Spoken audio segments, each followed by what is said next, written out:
E lá se vão 506 anos. 506 anos da Reforma Protestante, no século XVI, no dia 31 de outubro de 1517. Irmãos, não abandonei o livro de Apocalipse, continuarei pregando Apocalipse. Mas, às vezes, a gente vai dar uns intervalos para tratar de assuntos que são importantes, até porque vão servir de base para aquilo que nós temos visto. E eu queria falar um pouquinho com você sobre o que aconteceu lá naquele dia. Será que isso tem a ver com você e comigo?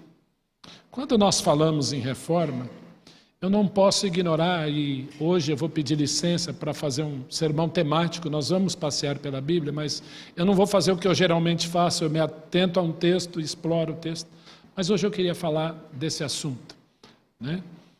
E eu não consigo falar em reforma sem falar em outros dois grandes acontecimentos que permeavam o mundo na época em que ocorre a reforma.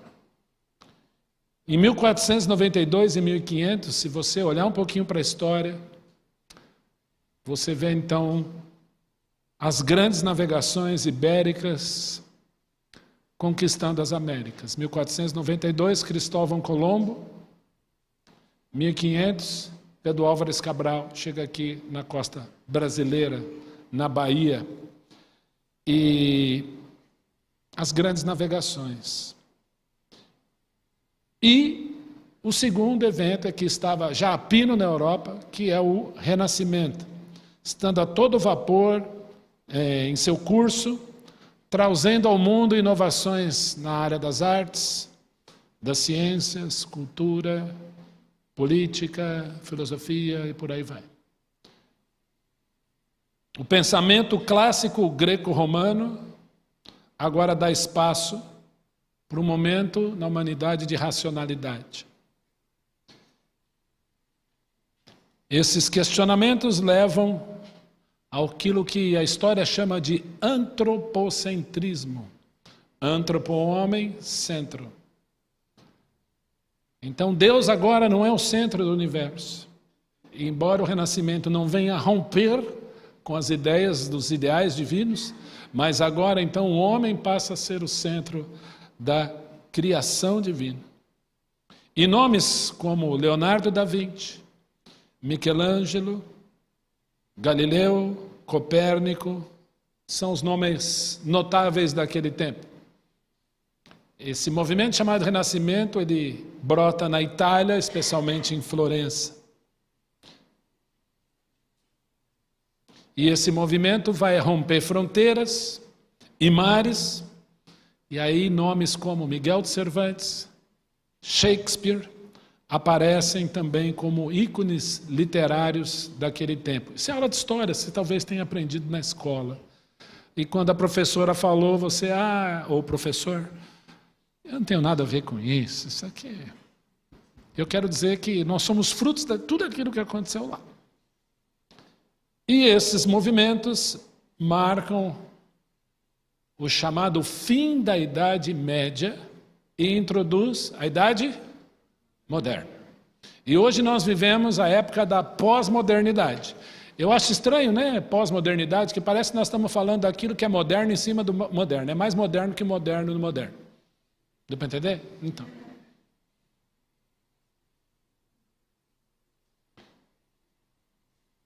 E a característica principal dessa idade moderna passa a ser, presta atenção, o questionamento quanto ao domínio e os dogmas da igreja, de então, Igreja Apostólica Católica Romana.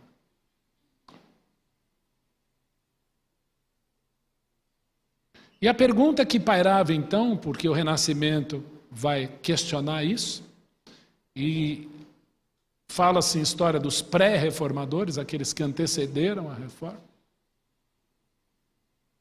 Qual seria então o próximo movimento? Na Alemanha, um monge agustiniano começa a ter as suas inquietações. O nome dele, Martinho Lutero. Os pré-reformistas já questionavam a igreja de então, e nós podemos citar aqui dois nomes 2 perseguidos, um deles mártir, Jan Hus, ou Hus, e Wycliffe. Martinho Lutero está num lugar chamado Wittenberg e ele escuta um clero dizer o seguinte, abre aspas, cada moeda que cai num bolso de um frade é uma alma que escapa do purgatório. A igreja de então estabelece as indulgências. O que eram as indulgências? Você poderia doar um terreno, uma certa quantia de dinheiro para a igreja, e em troca você tinha o chamado perdão dos pecados, ou um lugar no céu. Filósofo alemão chamado Peter Berger escreveu um livrinho chamado Do Céu Sagrado, a gente tem aqui para aqueles que tiverem curiosidade de ler. Filósofo contemporâneo, ele diz o seguinte, um propagador de seitas ou um impostor da fé é aquele que vende a você um lugar no outro mundo, desde que você garanta para ele um lugar neste mundo. Deu para entender? O impostor da fé é aquele que arruma um pedacinho para você no céu, desde que você dê a ele um pedação nesse mundo aqui.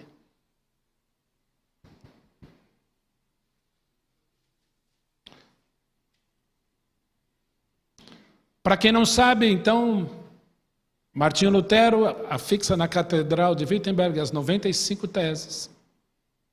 E depois ele traduz a Bíblia do latim para o alemão, debaixo de muita pedrada, né? Alguns dizem que Lutero é um parente distante de Estevão, porque não foi fácil ele fazer isso.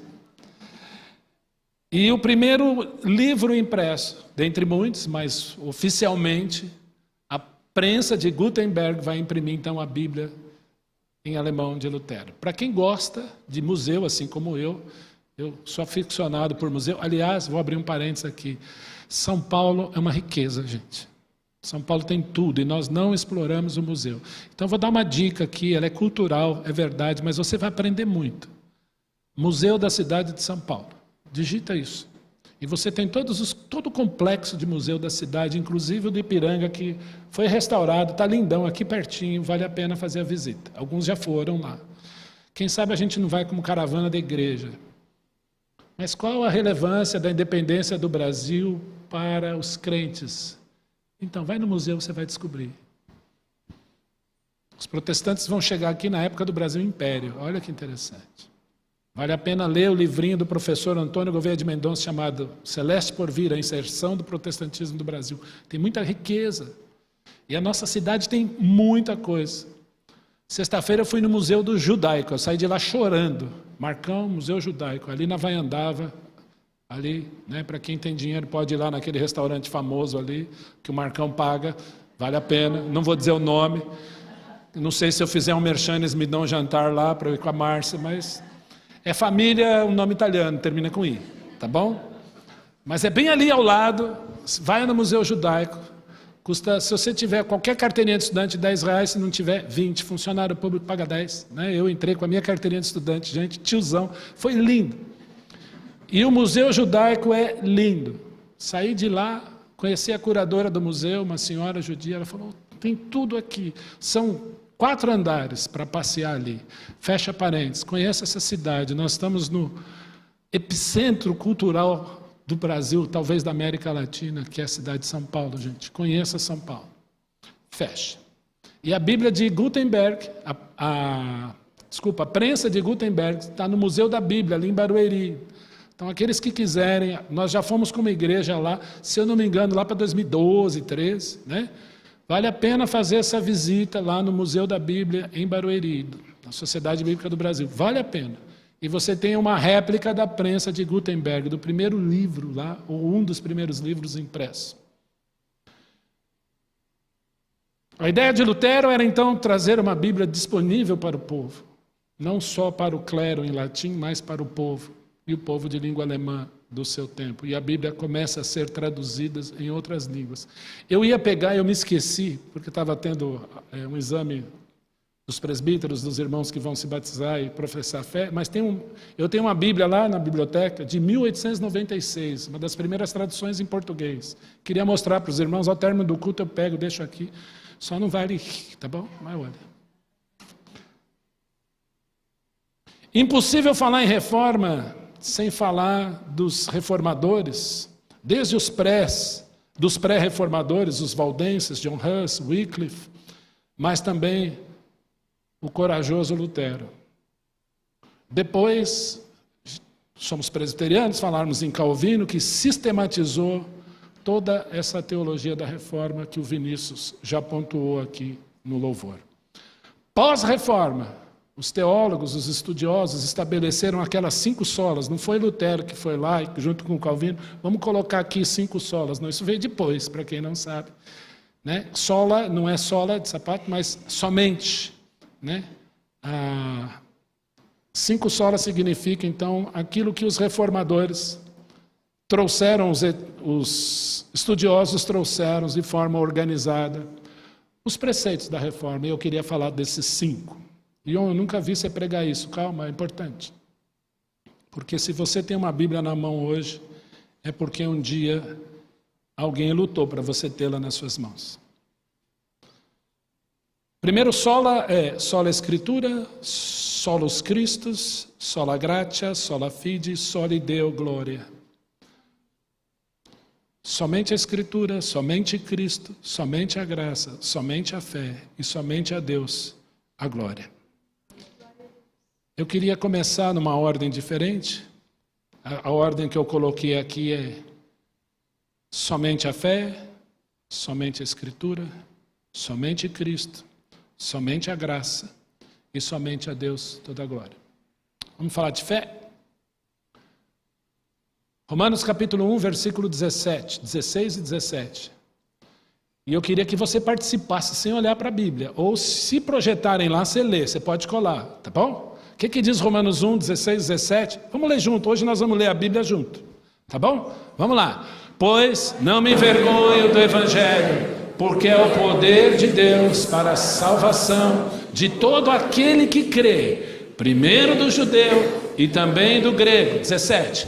Visto que a justiça de Deus se revela no Evangelho, de fé em fé, como está escrito, o justo viverá pela fé. Não tem espaço para indulgência. A fé não vem por obras, a fé não virá, então, por aquilo que eu posso fazer. Mas a fé vem pelo ouvir e ouvir da palavra de Deus. Somente a fé.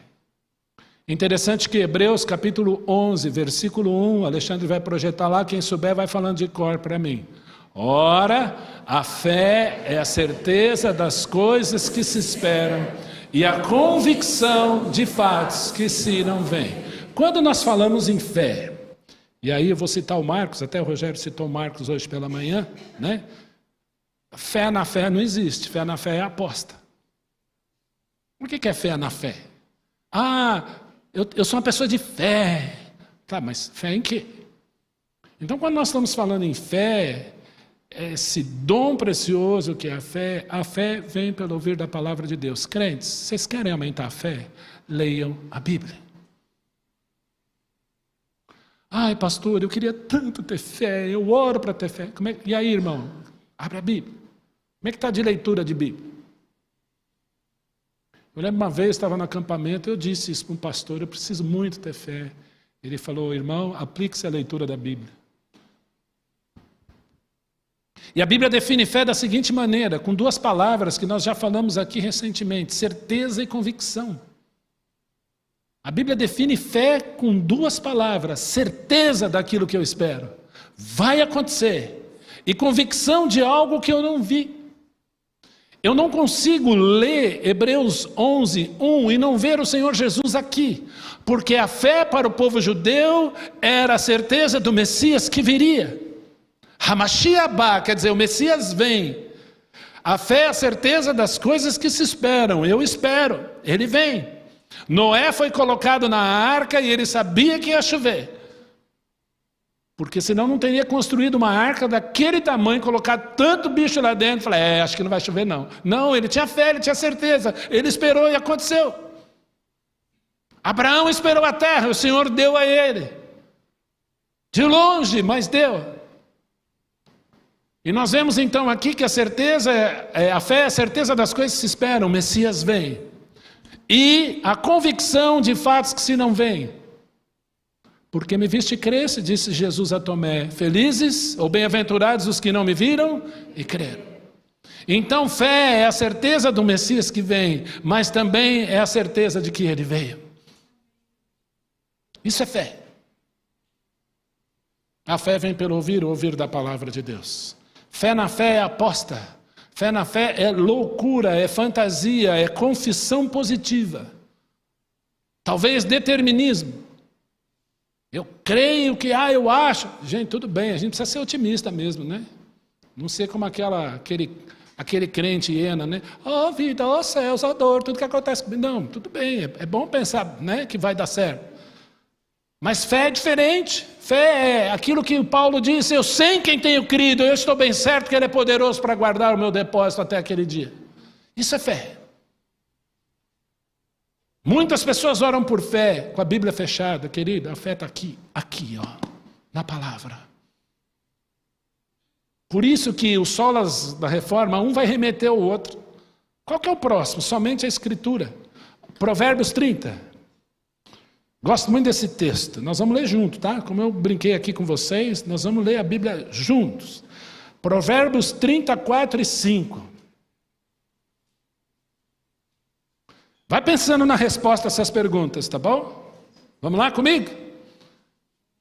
Quem subiu ao céu? Vamos comigo? Quem subiu ao céu e desceu? Quem cerrou o vento nos seus punhos? Quem amarrou as águas na sua roupa? Quem estabeleceu todas as extremidades da terra? Qual é o seu nome? Qual é o nome do seu filho, se é que o sabe? 5.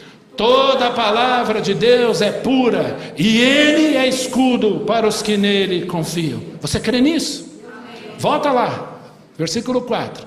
Quem subiu ao céu e desceu? Qual é a resposta? Jesus. Quem encerrou os ventos nos seus punhos? Acalma-te, emudece. Jesus. Quem amarrou as águas na sua roupa? Quem andou sobre o mar? Quem criou todas as coisas? Qual é o seu nome e o nome de seu filho, se é que o sabes? Eu falava de Jesus para um israelita, para um judeu, e ele disse para mim, é impossível Deus ter filho. Eu falei, Provérbios de Salomão, de Shlomo, é uma mentira. Porque olha a pergunta do verso 4, qual é o seu nome e qual é o nome do seu filho, se é que o sabes? Recentemente falamos aqui do Salmo 2, beijai o filho para que não se irrite, porque dentro em pouco se lhe inflamará a ira, bem-aventurados todos os que nele se refugiam. Há uma palavra de Deus pura. Meus irmãos, às vezes aqui nós brincamos com o Salmo 119, mas eu quero desafiar você, no momento de férias, no momento devocional, leia o Salmo 119 e medite nele. O Salmo 119 é belíssimo, são 176 versículos. São 176 versículos que exaltam a excelência da palavra de Deus. Então, quando os reformadores disseram somente a Escritura, você não está com um livro na mão que engana você. Todos os apóstolos foram assassinados. Presta atenção, olha bem aqui para mim. Todos os apóstolos, à exceção de João, foram assassinados. E eu pergunto, morreram crendo numa mentira? Ou morreram crendo num livro ou na Escritura que eles sabiam que era a verdade?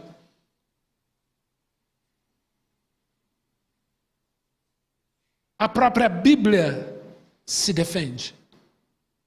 Estamos estudando o livro de Jeremias. E Deus lá em Jeremias capítulo 1, versículo 17, ele diz, eu velo pela minha palavra para a cumprir.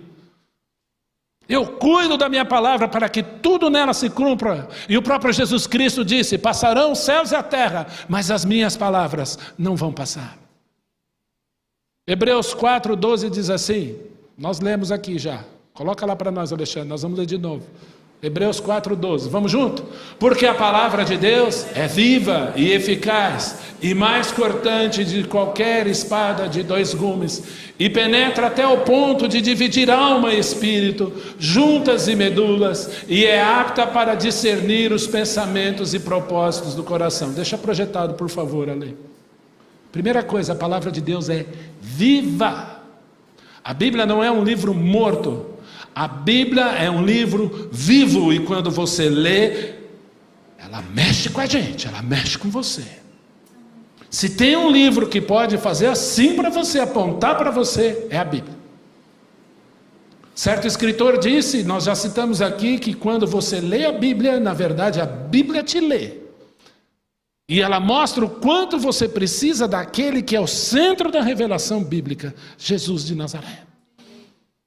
Então a palavra de Deus é viva, e ela é eficaz, e ela é cortante, mais cortante do que qualquer espada de 2 gumes, e penetra até o ponto de dividir alma e espírito, ou separar a alma de espírito, juntas e medulas. E ela é apta para discernir os pensamentos e propósitos do coração. Ontem pela manhã, acordei 5:30 da manhã, experiência aqui que eu queria contar. Tinha reunião de presbitério. Falei, ai Senhor, força, me ajuda, Jesus. E aí você começa, não sei se você tem isso, mas às vezes você começa a pensar no que vai fazer, no que vai acontecer, o que vai acontecer depois, o que vai acontecer depois do depois, como é que nós vamos organizar aquilo. E a cabeça do ser humano funciona. Outros não querem nem pensar, desliga, mas tem uns que a cabeça vai. Eu falei, preciso ler a Bíblia. E aí então, peguei minha Bíblia, fui na sequência do livro que eu estou lendo. E não é que deu vontade de dormir depois? Meus irmãos, quem tem insônia aí, às vezes, não fique no celular. O celular deixa a sua mente muito ativa. Guarda o celular. Você quer dormir bem? Vou te dar uma sugestão. Leia um bom livro. E eu conheço um livro ótimo, chama-se Bíblia Sagrada. Muito boa. Então leia a sua Bíblia, e à medida que você vai lendo, você vai se sentir relaxando, você vai sentindo o Senhor cuidando de você. A hora que você menos perceber, uma benção. Mas pastor, eu estava lendo as lutas de Josué, eu não consegui pegar no sono. Amém, vai lendo tudo. Para quem não conhece, ele ganha muitas batalhas, viu gente?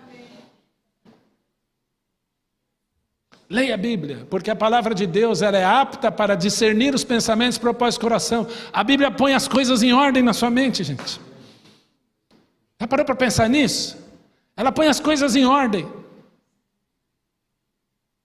Filipenses 4 diz que quando nós oramos, a paz de Deus, que excede todo entendimento, guardará a minha mente e o meu coração em Cristo Jesus. Por que guarda? Porque eu oro? Sim, mas porque está escrito também, e eu preciso ler.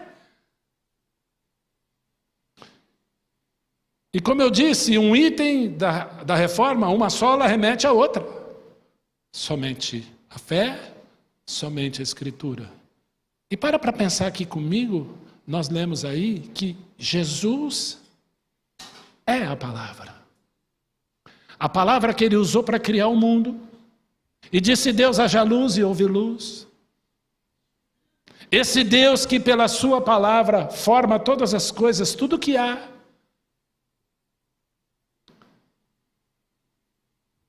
Um Big Bang totalmente diferente desse que a ciência está tentando provar. Um Deus que é Big Bang, falou e aconteceu. E nada está lá assim, à toa. Nós vamos trazer isso aqui para você, um Deus que fala e acontece.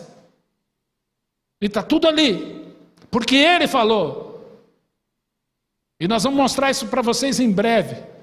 Acho que até o Mark citou na aula dele, telescópio, o Hubble, né? Que colocou o Webb, o Hubble também fez, né?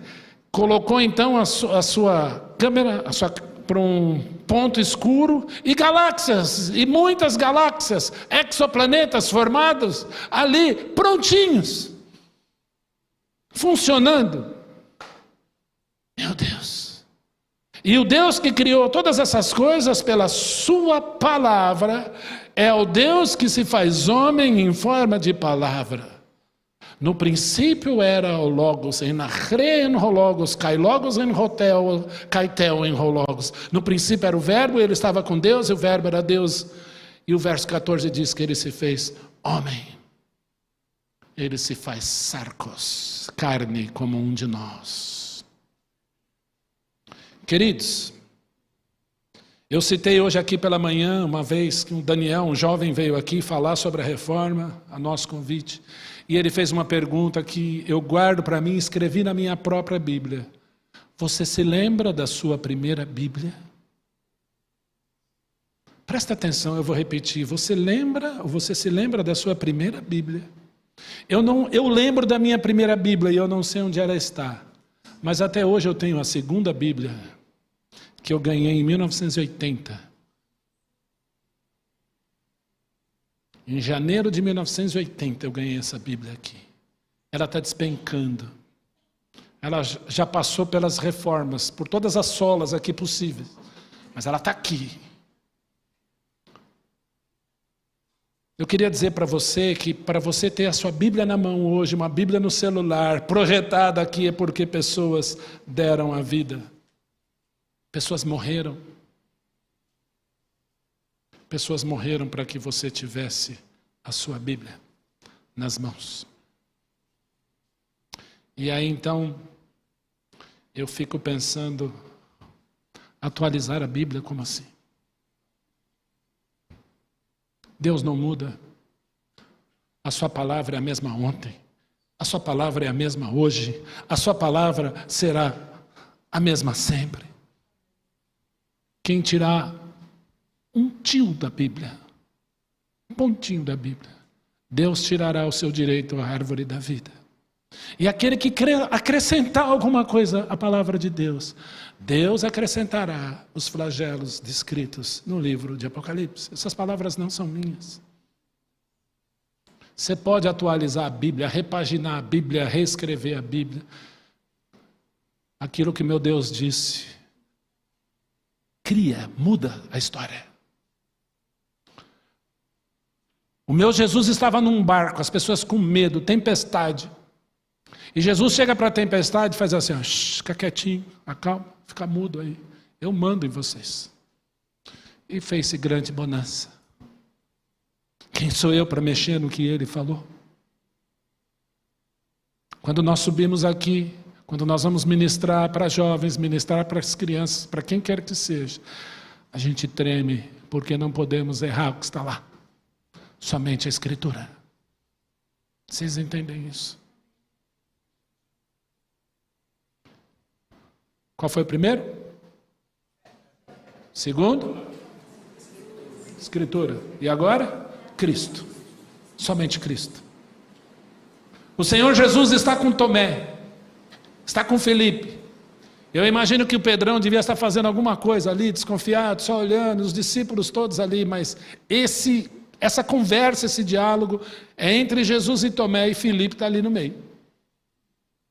E Jesus começa a conversar com os discípulos, começa a conversar com Tomé, um bom judeu, aquele que precisava ver para crer, e Jesus começa a dizer uma frase, começa a dizer palavras, e eles começam a prestar atenção naquilo. Eu imagino o semblante deles mudando, eles fechando o olho, tentando entender aquilo que Jesus dizia, e Jesus dizia assim, lá em João 14, não se turbe o vosso coração, vocês creem em Deus? Creem também em mim? Na casa de meu pai há muitas moradas, se assim não for, eu vou-lhe teria dito, pois vou preparar-vos lugar.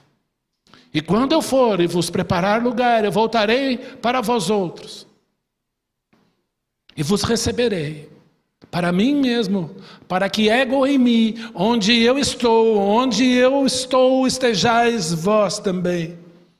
E vós sabeis o caminho para onde eu vou. E Tomé, incrédulo, pensando, talvez duvidando, tentando entender o que Jesus estava dizendo. Senhor, nós não sabemos para onde vais. Como saber o caminho? Qual é o caminho? Qual é a religião? O que liga, Senhor? No Brasil são mais de 8.000 religiões. O que liga? Qual é a ponte? Respondeu-lhe Jesus, solos Cristos. Eu sou o caminho e a verdade e a vida. Ninguém vem ao Pai senão por mim. Somente através do Senhor Jesus Cristo. Olha aí, o verbo vir não é o verbo ir. Jesus não disse ninguém vai ao Pai. Jesus Cristo diz ninguém vem ao Pai senão por mim. Há uma diferença oposta, diametralmente oposta, entre ir e vir. Se eu for para lá, eu estou indo para lá. Se eu falo, vem para cá, você sai do ponto B e vem ao ponto A. Você sai de lá e vem para cá. Não é daqui para lá, é de lá para cá. Ninguém vem ao Pai, senão por mim. Versículo 7. Se vós me tivesseis conhecido, conheceríeis também ao meu Pai. Credes em Deus, credes também em mim.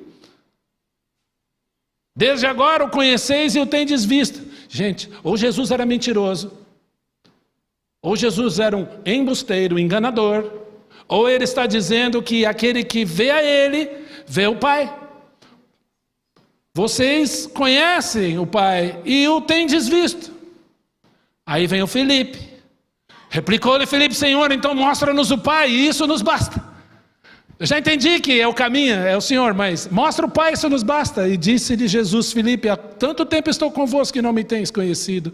Quem me vê a mim, vê o Pai. Como dizes tu, mostra-nos o Pai. Jesus é o Deus encarnado entre nós. Porque nosso pecado é contra um Deus que é de eternidade, e somente Ele pode vir aqui pagar o preço do nosso pecado. Porque Ele é de eternidade, eternidade. Ele é o Deus que se faz homem. Porque Deus não morre, mas se fizer homem, Ele pode pagar o preço como cordeiro perfeito pelo seu pecado. A verdadeira religião não é nenhum reformador. Não é Calvino, não é Lutero, não é John Hus, não é Wycliffe, não é nenhum pastor famoso, não é ninguém.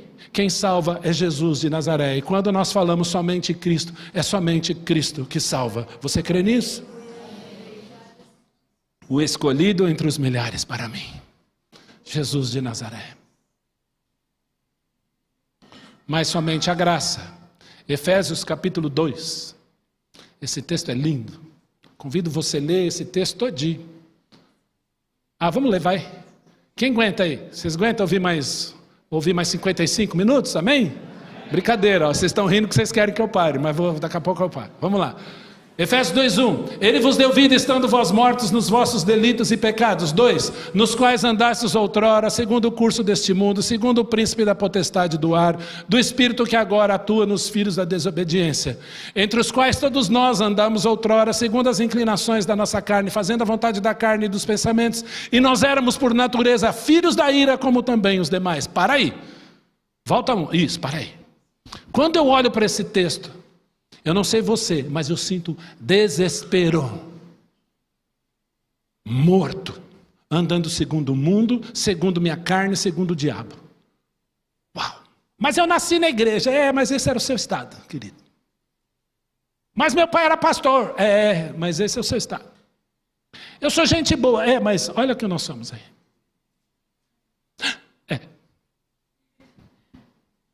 Mas sempre a Bíblia tem um mas. Qual é o mas? Agora sim a ler. Mas, quer ler comigo? Deus, sendo rico em misericórdia, por causa do grande amor com que nos amou, e estando nós mortos em nossos delitos, nos deu vida juntamente com Cristo, pela graça sois salvos. E juntamente com Ele nos ressuscitou e nos fez assentar nos lugares celestiais em Cristo Jesus, para mostrar nos séculos vindouros a suprema riqueza da sua graça em bondade para conosco em Cristo Jesus. Olha que lindo 8.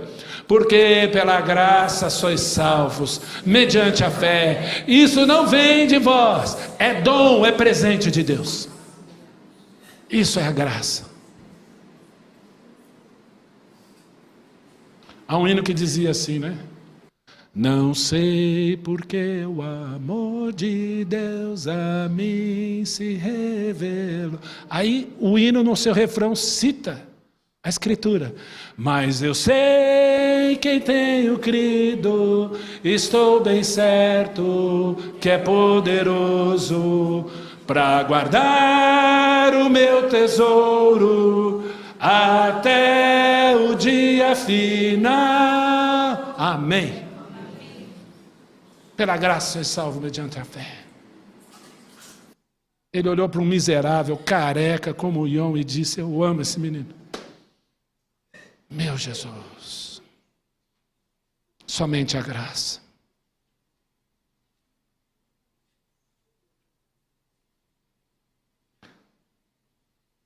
Eu sei em quem tenho crido.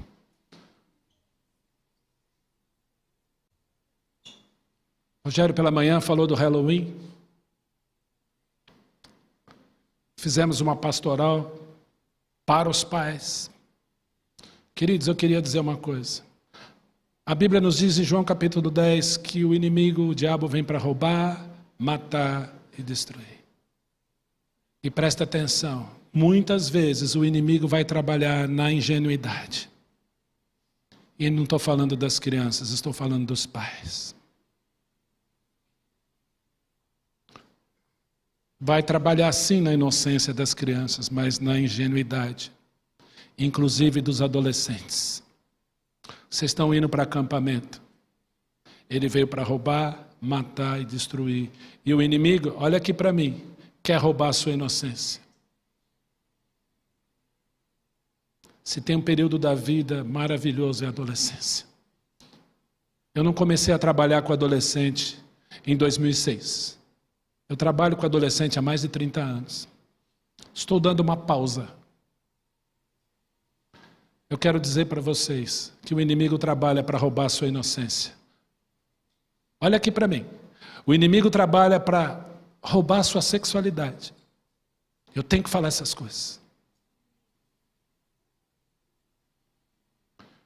E para quem não sabe, isso foi criado para louvor da glória do meu Deus.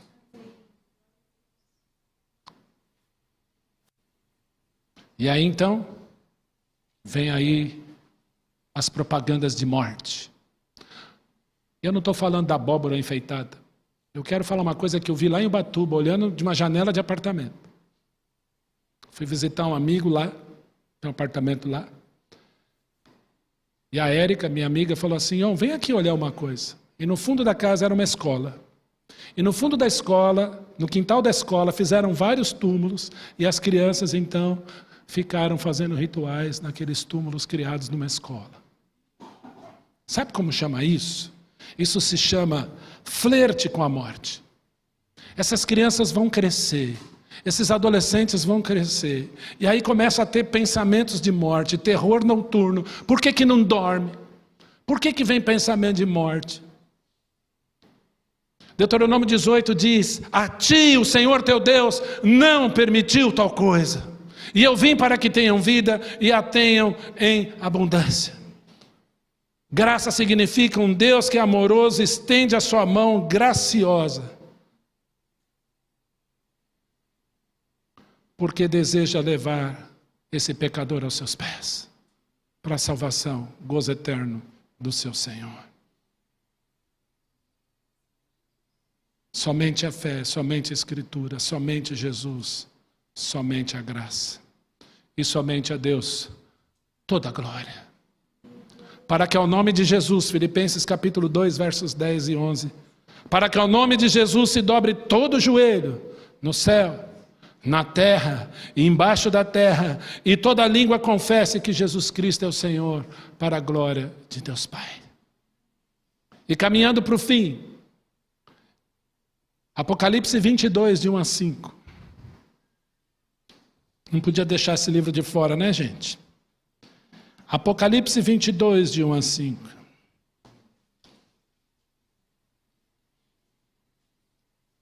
Vamos ler junto? Está projetado ali, quem achou na Bíblia, lê comigo.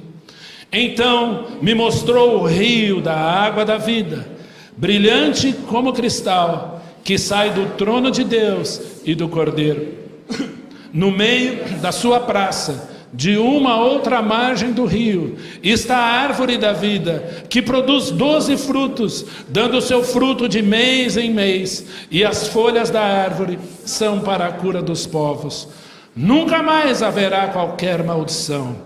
Nela estará o trono de Deus e do Cordeiro. Os seus servos o servirão, contemplarão a sua face, e nas suas frontes está o nome dele. Então já não haverá noite, nem precisam eles de luz de candeia, nem da luz do sol, porque o Senhor Deus brilhará sobre eles e reinarão pelos séculos dos séculos. Eu não consigo ler esse texto e deixar de ver tamanha glória. Eu queria terminar citando um pastor que veio pregar aqui por puro engano. Reverendo Jeremias Silva Pereira. Quantos conhecem o Reverendo Jeremias da camisa florida? Acho que eu já contei essa história aqui. Reverendo Jeremias, eu queria que ele pregasse aqui, mandei um e-mail. E aí ele recebeu então a mensagem e disse: estou indo aí no mês que vem. Eu fiquei apavorado. Falei, eu estou querendo a agenda para daqui 3 anos, ele vem mês que vem. Falaram para a secretária dele que um pastor coreano ia convidá-lo para pregar em São Paulo. Quando ele viu lá Ion, falou, pode aceitar. E ele veio por engano aqui. E foi uma benção. Então eu sou um coreano fake. Fake news, né, Estela? Fake news. E no dia seguinte eu levei para a Luz para o Caminho, lá em Campinas, ele tinha uma reunião lá. E nós conversávamos. E ele disse que um dia alguém perguntou para ele, mas o senhor é muito assim para frente, usa camiseta florida. E aí fizeram a tal pergunta. Se Calvino viesse aqui, o que ele diria para você? Eu quase puxei o breque de mão do carro na estrada para olhar para ele e falar, responde. E ele disse assim, Calvino ia me mandar fazer 3 coisas. Ler a Bíblia, orar e pregar o Evangelho. Esse é o pilar da vida cristã. Leia a Bíblia. Ore. E seja um pregador do Evangelho. Porque aqueles homens imperfeitos, o legado está aí, trouxeram o maior legado, a liberdade, o sacerdócio universal dos crentes, de você poder ler uma Bíblia. Passa isso para frente, meu irmão. A reforma não foi o começo nem o fim de tudo. Ela continua. Que você seja usado por Jesus para isso. Amém?